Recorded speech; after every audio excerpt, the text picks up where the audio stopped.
What's up, YouTube? My name is Gennady, and I am here with a video today about Ben Johnson and the Bears and some thoughts and stuff I wanted to talk about and dialogue going on around the NFL. You guys might know me from my Madden videos if you guys have been subscribers to my channel for a while. And also, now he does Madden on YouTube or on TikTok as well. I wanted to come on here and make a video about Ben Johnson. I wanted to move some of my content away from TikTok with stuff that's been going on right now with that and the uncertainty, and get back onto YouTube. So I'm going to be moving my content away from TikTok and onto YouTube. And plus, this is where my first love for making videos started, which was in YouTube. So if you guys enjoy these videos, as I come out with some more, I'll be talking about NFL related things as time goes on, off-season moves, stuff like that. Starting off today with Ben Johnson, and let's hop into it. As most of you know right now, Ben Johnson is now the Bears head coach. And as you can see, here's an article talking about it. Caleb Williams played a large part in the component, and we saw if you saw today, he dropped a press conference with the Bears. He arrived at Halas Hall. Caleb Williams, DJ Moore, Roman Dunze, I believe Cole Kmet was there as well, according to Caleb's interview. Huge signing for the Bears. Let's start with that. Bears got this guy, Ben Johnson, obviously the hottest name in the head coach search this offseason. It comes around, Ben Johnson is now the hire. Looking online, people have a lot of negative things to say about it that are from an outside perspective. I think I'm not understanding what the problem is. People are salty about it, saying the Bears aren't going to be good, that he's not going to be a good head coach, all this stuff. And I just find it really interesting as to where this came from. I mean, I don't understand what people are scared of. It's not like the Bears are a team that's been good for a long time or anything like that. Like, I understand the hatred of the Chiefs. Like, you're mad that your team isn't going anywhere and that the Chiefs have been winning Super Bowls and could win another one, could get a three-peat. So I understand it from that perspective, but why the hatred towards the Bears is such a big thing just makes zero sense to me. I think it might be from Raiders fans and Jags fans, which I could go into about, for example, for Jags fans, I feel really bad for them. First of all, you miss out on Ben Johnson. Second of all, your GM has now caused you to miss out on Liam Cohen, which is it sucks. If I'm a Jags fan, I'd be pissed too. They just fired their GM because of that as well today, which that's a move in the right direction, and it's for a whole nother video, but I just thought I'd touch on those little things to start the negatives, get those out of the way. There will be negatives along the way, but they won't be from, outside comments and stuff that I've been seeing. But Ben Johnson is obviously a proven coordinator in the NFL, 3 years with the Lions, and taking a look at some stats. The first set of stats right now, the amount of points scored in the NFL this year, the leaders were the Detroit Lions. Obviously, taking a look at some differences between the Bears and the Lions. Lions arguably have the best, maybe second best offensive line in the NFL. I could see the Eagles being up there, but they probably have the best line in all of the NFL, right? The Bears, nowhere near that, right? Really bad offensive line, have a lot of work to do in the trenches on both sides, but specifically offense, right? So Ben Johnson coming in understands that. He talked to the Ryan Poles about how that needs to be something that's addressed. He said that in the media today. That's something you wouldn't see from a guy like Eberflus or something like that, someone pointing out weaknesses, right? They wouldn't say that to the media. They wouldn't be blunt about things that need to get improved. Of course, he talked about bringing an offensive line coach, a good offensive line coach that can help develop the young guys that he plans on keeping around as well, right? A big thing is coaching. From year to year, coaching matters. Players, Amon Ra on his podcast, which I know he's in a lot of heat right now, but I thought it was interesting. He's like, players over scheme. To an extent, that is true, but at the same time, I think scheme is a huge thing. I think a point that goes to Amon Ra is we saw Mike McDonald leave the Ravens and then go to the Seattle Seahawks. Seahawks weren't the best on defense this year, but Ravens were seen as the best defense in the NFL last year. And now he goes over to the Seahawks, and the Ravens don't look as good. They kind of got better as the season went on, but definitely it's a different scheme, right? They have the players. They have Roquan Smith, they have Kyle Hamilton, stuff like that. Guys on the D line was a lot of veterans and guys that weren't known for their sack numbers, and he was able to scheme up a lot of different blitz pressures and looks that got them to be like one of the most, if not the most productive defensive line in all of the NFL. So the scheme definitely does matter. We see drop-offs year to year when coordinators and coaches leave. Eagles are the big example of that. They go to the Super Bowl, they put up 35 points in the Super Bowl. The next year, their offense is nowhere to be seen. in the top offenses in the NFL. Now this year they go on to get Vic Fangio, and here they are at number 6 or 7, it looks like, based off this chart in points per game. A big part of that is Saquon Barkley as well, obviously. Jalen Hurts getting healthier as well, but Saquon Barkley is a huge part in that. Their defense got significantly better, which is a side note to that, obviously, but scheme is a lot, right? They bring in a new DC as well, I believe, who caused that to happen. So those are some examples of scheme. Like Sean Payne comes in for the Broncos, has a good system for Bo Nix and knows how to play to his strengths. They're in the top 10 for points scored in the NFL. Looking at the Los Angeles Chargers, we see Jesse Minter come with Jim Harbaugh to the Chargers. They are number 1 in points allowed per game, being the lowest. And last year they were arguably one of the worst defenses in the NFL. That's a crazy thing that we see. Eberflus created a lot of turnovers and stuff like that, and he leaves, and there's a big decline in the defense as well. So the scheme does matter a lot, right? So Ben Johnson's going to come over. He's not dumb, obviously, based on the production he's put up in these previous years. They're second in yards to the Ravens this year. We see increases and decreases because of scheme changes every single year in the NFL, and Ben Johnson obviously has a scheme in mind. Today he talked about not bringing over his play sheet or anything like that from the Lions to the Bears. He's going to rebuild it from the ground up based on the people he has, starting with Caleb, moving on from there. He said it used to be a turnover differential based game. Now it's a more quarterback driven game as far as offenses go, and that has changed pretty drastically in recent years.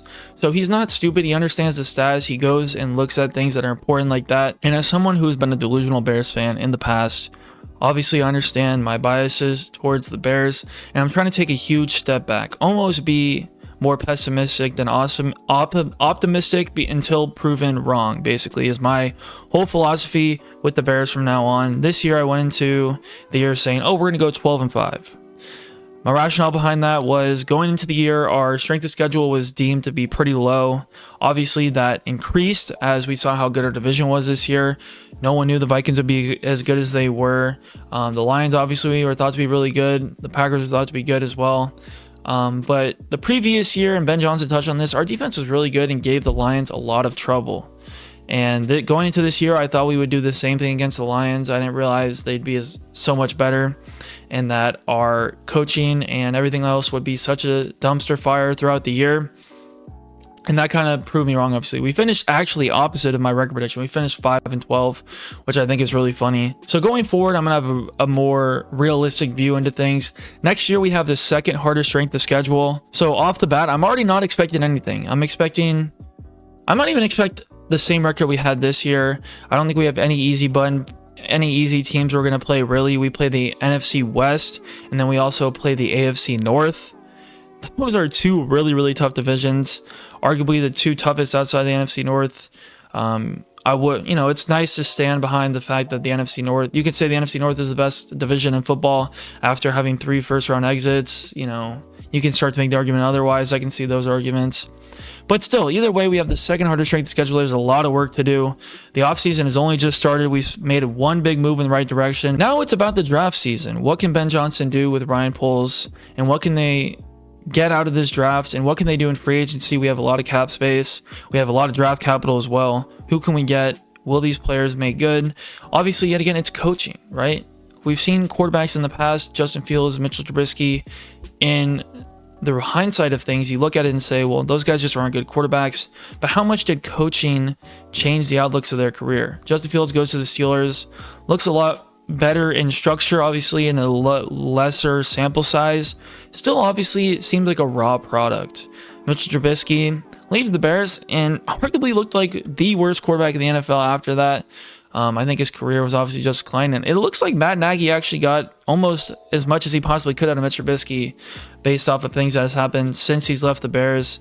But that's a whole other story on top of that. But coaching is everything. Caleb Williams looked really good this year with how dysfunctional, considering how dysfunctional the Bears coaching was and the offensive line play. So I give him props for that. I think there's really probably no better guy right now that we could bring in that would be any better than Ben Johnson for this situation. He's worked with Jared Goff, gotten Jared Goff into MVP conversations.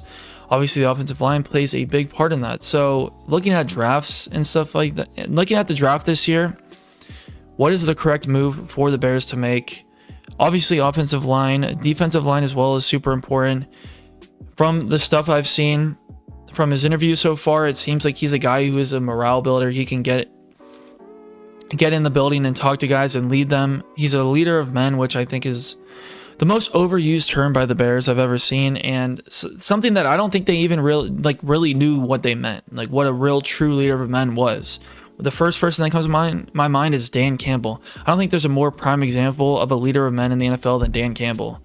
So Ben Johnson has worked with the definition of, I would say, in the NFL of a leader of men, has seen what that looks like in the locker room, has seen what that can do for a team, and has the scheme as well to go along with that, right? I think he knows a lot. He's very dedicated to the game. All of the people he's worked with in the past all can see that and will tell you the same exact thing. So I have no doubt that he will work to his absolute max to get this team to where it needs to be. He wants to win more than anybody, I think. Caleb is up there as well. We saw Caleb just giving it his all up until the very end. You can't say the same for the rest of the team. I would say it was obvious that the locker room was lost. Bears players will tell you that the locker room stays the same no matter what happens and everyone's super close. That might be true, but on the field, that is not the same. They do not play the same. They do not give it their all. And it was obvious throughout the last half of the season that they kind of gave up. After that Commanders game, it looked like they just gave up, except for Caleb. Caleb was going out there playing. You know, his low turnover rate was really, really good. Outside of that, you could say his accuracy issues are a big deal. And is that something that Ben Johnson can go over with and help him fix? I don't know. That's probably something that has to happen with his quarterback coach throughout the offseason. I know he is really driven to get better with that stuff and go work in the offseason. How much he actually changes that is yet to be seen, but I think scheme will help. Getting an offensive line, getting a run game going, get him easy button stuff to do, quick passes, running game, stuff like that opens up the deep shot, right? So now you open up these deep shot opportunities because you have now laid the foundation and the ground for your offense and what it can look like. And now the defense has to play for the run and play for these short and intermediate passes. So now it opens up that deep shot, right? So that's just football 101 right there, obviously. And can we see that change? Can we see that fix from Ben Johnson and these Bears? I have faith in him to do it. Do I have faith in the players? Maybe not. I have more faith in Ben Johnson than I have in the actual Bears football team. So that is yet to be seen. We've seen talks of him bringing in Dennis Allen or other top defensive coordinator candidates. I'm not super worried about the defense. I think they can get right back on track. I trust our secondary. Tariq Stevenson was a little bit of a question mark this year after having a promising rookie season. I think he can get his head back on tight, screwed tight, you know, then we'll be all good just with him. Kyler Gordon is a really good player, I think, underrated. Physical guy, that's what you look for in a defense. Defensive line play was down tremendously this year from where it was in the second half of the season after first obtaining Montez Sweat. Andrew Billings going down didn't help, of course. So I think getting another edge guy can help that a lot. But overall, I believe Ben Johnson was the right guy. He's the right guy to bring in. And it was obvious from everybody online talking about it. Everybody wanted to have Ben Johnson on their team. But as soon as he goes to the Bears, there's that Bears tax and people start to be negative about that. And it's whatever. I've gotten used to it. It just still doesn't make sense to me why everyone hates the Bears. I'm a Bears fan, so I don't see from an outside perspective as to what the reasoning is. If you guys in the comments can tell me, you know, maybe some reasons for that. It's probably the actual Bears fan base that causes these things, I would say. You know, it's funny they talk about us Bears being the offseason champions and only the offseason champions because every year we're one of the most hyped teams going into the next year. Last year, getting all the weapons that we did, getting Caleb Williams, everybody talked about the Bears as some big Super Bowl winner, some contender that was going to happen. And then we have the abomination of a season that we did. And I think majority of the blame lies on the coaching staff, Matt Eberflus, these other guys that we see. And that's why they got fired and aren't in the building anymore, and that's why we bring in a head coach. I'm hoping that we don't see this cycle again. Obviously, Ben Johnson, I think, will have a pretty long leash for how, highly touted he was in this free agency cycle, how much money the Bears paid him. I believe they gave him $13 million. Mike Tomlin is getting paid $16 million a year, and I believe he's the highest paid head coach. So obviously the Bears were willing to spend that money for him. So you don't invest that much capital in a head coach if you don't believe they're going to be that good. So I have faith that the Bears will give him time to develop and grow as a head coach. Obviously, he's a really good offensive coordinator, but how he will be as a head coach is yet to see. I'm not going to go into the year with super high expectations yet again. We have the second hardest ranked schedule in the next year. So if we have a down year, I would not be surprised. We could have Ben Johnson could be Jesus Christ, know everything that's coming. But at the end of the day, our roster and the teams we're playing, probably it's going to be a really tough task for Ben Johnson. Ben Johnson acknowledged that in his first time coming into Halas Hall and giving a speech to everybody that was there. Before the presser. This was 2 days ago, I believe, or yesterday. So it's obvious he knows he has a hard task ahead of him. So moving forward, he talked about setting the foundation and the ground for what type of team they're going to be, getting the correct guys in there, getting that coaching in, and getting the culture set right? Getting everybody bought in, setting that culture so that way you can get everything you need. That's the outside factors done so that the on-field factors can be what they need to be, and then the Bears should start to win. According to him, I do buy into that. If everybody can buy in, if he can be a culture guy, if we can get the right guys in the building to help lead this team, I see no reason why the Bears cannot be really good. But that is yet to be seen. So yet again, going into next year, I don't know exactly what to expect for the Bears. I don't have high expectations. I think Ben Johnson is a very proven coordinator, somebody that you would take the risk that the Bears did to be a head coach. If he can be anything like a McVay or a Shanahan, that would be great. Somebody who has a great offense every year and can lead their team to high scoring season. That usually leads to getting into the playoffs, right? If you're a really high scoring team and can outpace the amount of points your defense is going to give up, you're going to win games. That's just how it works. So I hope, and I think the Bears have the right guys on defense. I think we can get better, obviously. I think that with the drafts going, we can get that. Swift is a question mark. I'm not sure what to think of Swift going forward, what we should do with DeAndre Swift. I think getting a new running back. I've seen people say getting Genty at 10. I'm in the middle on that take. So going into that take, Genty at 10. We get a really good running back prospect, somebody who can be probably a good running back in the NFL as well. Yet again, the draft is always a mystery. But I might argue, why not get the best available offensive lineman? Why not get somebody who's going to be a cornerstone for your offensive line? The most important part of your team, probably, outside of the quarterback, which I think we have established. So getting the offensive line going is a huge thing. But we do have 2 high second-round picks. But is it worth it to wait until that long into the draft to get these offensive line guys? That's what I don't understand. We do have a lot of cap space, so getting highly rated free agents as well is another option. So if we can get some good guys in free agency for the offensive line, then I could see the argument to get Genty and then wait till the second round to get the defensive line guy and another offensive line as well. Because you also want to be young, right? Ben Johnson is a young head coach, somebody who has the ability to stick around for a long time.